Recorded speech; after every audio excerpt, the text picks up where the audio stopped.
Welcome to my YouTube channel the Maths Club. बेटा 10th class का जो 2023 का जो एग्ज़ाम के लिए बहुत इंपॉर्टेंट सवाल होने वाला है आपके लिए ये क्षेत्रफल और आयतन से है बेटा।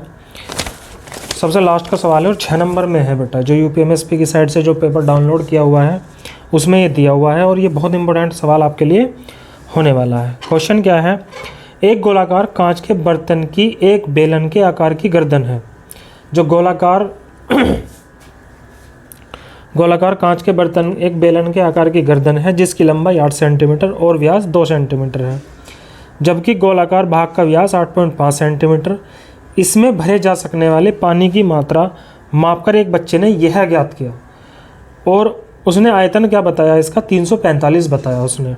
तो हमें ये बताना है कि क्या बच्चा सही है या गलत है। ठीक है, तो हम तो उसके हिसाब से नहीं चलेंगे, बच्चे के हिसाब से। भाई बच्चे ने 345 बता दिया, लेकिन हम इस बात की जांच करने वाले हैं कि जो है ये 345 ही आएगा या कम आएगा या ज़्यादा आएगा। हम उसके हिसाब से चलेंगे। ठीक है, तो सबसे पहले मैंने क्वेश्चन तो नोट कर दिया है बच्चा, अगर आप ध्यान से एक बार पढ़ लेंगे। ठीक है, आपकी बुक में भी होगा एनसीईआरटी और शायद सभी बुक्स में मिल जाएगा क्वेश्चन, और बहुत इंपॉर्टेंट सवाल ये होने वाला है। ठीक है, और इसको करते किस तरह से है वो हम देख लेते हैं। देखो, सबसे पहले इन सवालों को करने से पहले ना आप थोड़ा अच्छे से सवाल को पढ़ेंगे और उसको डायग्राम बनाने की कोशिश करें। अगर आपने डायग्राम अच्छे से बना लिया तो आप सवाल आराम से कर लोगे, आपके धीरे सब कुछ आराम से समझ में आ जाएगा। तो हम सबसे पहले इसके जो डायग्राम बना लेते हैं, इसके हल की तरफ चलते हैं। सवाल कैसे होगा? एक डायग्राम बना लेते हैं बेटा। एक गोलाकार कांच के बर्तन की बेलने के आकार की गर्दन है। तो बेलन के आकार की मैंने गर्दन बना ली। इस तरह से मैंने ये गोलाकार जो है क्या बना दी बेटा? ठीक है, जो नीचे से क्या है बर्तन गोलाकार है। ठीक है, उसका जो उसमें पानी भरा हुआ है। ठीक है, पानी भर रहा हो खाली हो हमें से कोई मतलब नहीं है। ठीक है, हमें उससे कोई मतलब होने वाला है नहीं, लेकिन हम तो पानी भर देते हैं। तो इसकी त्रिज्या कितनी दी हुई है? जो बेलनाकार भाग है, बेलनाकार भाग की त्रिज्या, बेलनाकार भाग की त्रिज्या r बराबर कितना है बेटा? देखो सवाल में भी दिया हुआ है ना, इसे हम रख देते हैं। बर्तन के एक बेलनाकार आकार जिसकी लंबाई 8 सेंटीमीटर और व्यास कितना है? 2 सेंटीमीटर। तो हमेशा व्यास बटे 2 त्रिज्या होती है ना, तो व्यास बटे 2, व्यास कितना दिया हुआ है? 2। हम 2 को 2 से डिवाइड करेंगे तो कितना आ जाएगा हमारा? 1 आ जाएगा। ठीक है, अब यहीं पे लिख कर लेते हैं हम बेलनाकार भाग की ऊंचाई, या गर्दन जो भी है बेलनाकार भाग की ऊंचाई। हाइट बराबर कितनी दी हुई है? 8 सेंटीमीटर है। कितनी है? 8 सेंटीमीटर है। ठीक है, जबकि गोलाकार भाग का व्यास, गोलाकार भाग का व्यास कितना दिया हुआ है? 8.5 या किस तरह रख सकते हैं हम इसको? या हम इसको रख सकते हैं r बराबर कितना कर देंगे? त्रिज्या कितनी हो जानी है भाई? व्यास की आधी त्रिज्या होती है ना, उसकी त्रिज्या कितनी होगी बेटा? मैं यहीं पे लिख लेता हूँ थोड़ा सा। त्रिज्या हो जाएगी 8.5 बटे 2। अभी बताया था मैंने कि व्यास बटे 2 त्रिज्या होती है, आप जानते होंगे। पॉइंट हटाएंगे, 0 बढ़ा देंगे। 5 चौक 20, 5 एकम 5, 5 सते 35। तो इसकी त्रिज्या आ गई हमारी 7/4 सेंटीमीटर।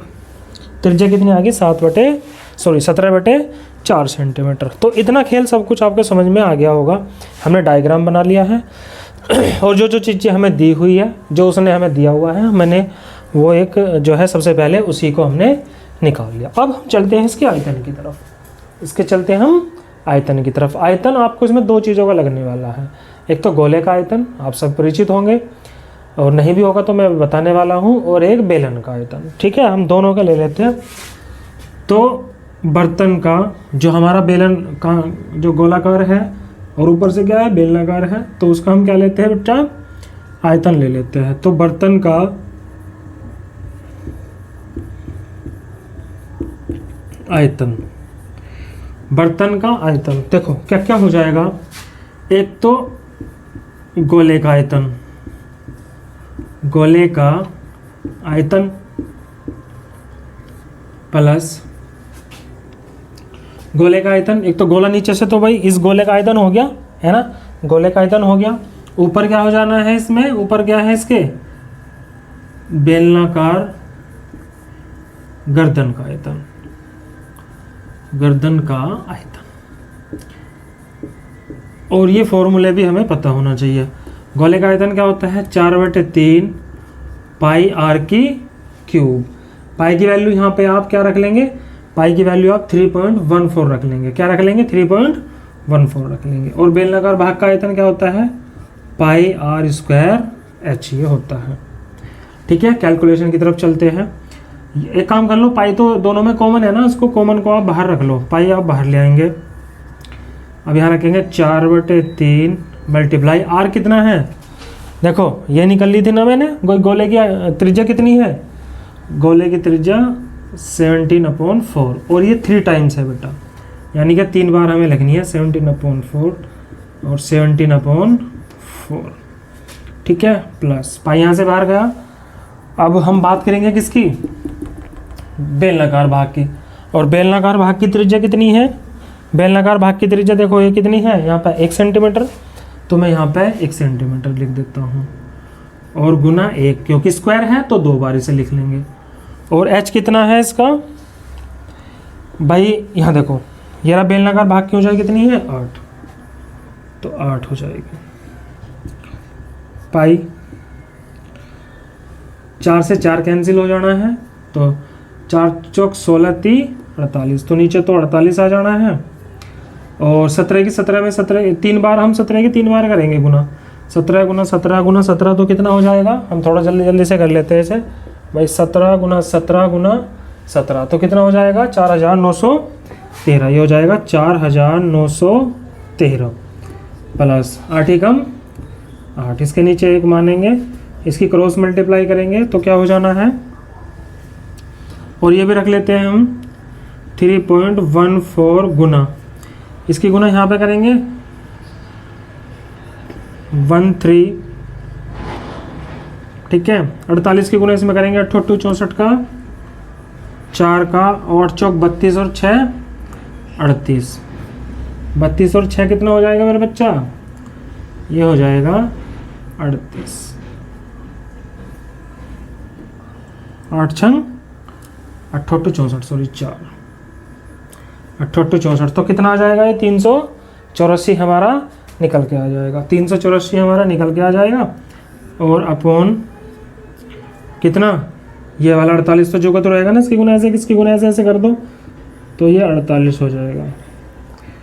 अब हम इसकी कैलकुलेशन करेंगे, क्या करेंगे, इसकी कैलकुलेशन करेंगे, थोड़ा कैलकुलेशन का खेल समझ लेंगे ध्यान से। 3.14 गुना, इसको इसमें ऐड करेंगे 7 8 9 8 1 9 कितना हो जाएगा, और 9 3 12 और 5, ये आ जाएगा 5297 अपॉन 48, 5297 अपॉन 48। तो इसकी गुना हम इसमें करेंगे, इसकी गुना इसमें करेंगे तो कितना आ जाएगा, ये हमारा 16,632.58। इसकी इसमें गुना मैंने थोड़ा कर लिया है, आप इसे शॉर्टकट कर लेंगे, मैंने कर लिया था ये, ठीक है, अपॉन 48। ठीक है, अब जब इसको इससे आप कैंसिल करेंगे, इसको इससे आप कैंसिल करेंगे तो ये आ जाएगा 346.51 सेमी की क्यूब, 346.51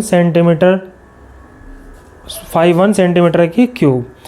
अब ये हमारा आयतन आके निकल जाएगा, ये आयतन हमारा निकल के आ जाएगा। अब वो बोल रहा क्या था, उसने क्या बोला था, उसने बोला था कि बच्चा ये कह रहा था कि 345 उसका आयतन है, कितना 345, तो इसका मतलब है बच्चा क्या है, बच्चा क्या है वो, तो बच्चा गलत है। सही आंसर क्या आएगा 346.5। अच्छा, बच्चे का जो आंसर होगा, बच्चे का उत्तर जो है वो क्या है बेटा, गलत होगा, ठीक है, गलत है। सही आंसर क्या है? सही उत्तर क्या है मेरे बच्चा? सही उत्तर है ये। ठीक है, तो ये हमारा जो है सवाल मोस्ट इम्पोर्टेंट सवाल है। ठीक है, मोस्ट इम्पोर्टेंट सवाल ये होने वाला है 10th क्लासेस के लिए। और मैं उसी के जो सन 2023 इस साल का जो 16 तारीख से जो फरवरी से जो एग्ज़ाम होने वाले हैं उस तारीख के लिए ये मोस्ट इम्पोर्टेंट ये क्वेश्चन आपके लिए होने वाला है। ठीक है, अगर वीडियो अच्छी लगी हो तो भैया इसे लाइक कर दीजिए और सब्सक्राइब कर दीजिए। ठीक है, आज के लिए इतना ही। Thank you so much.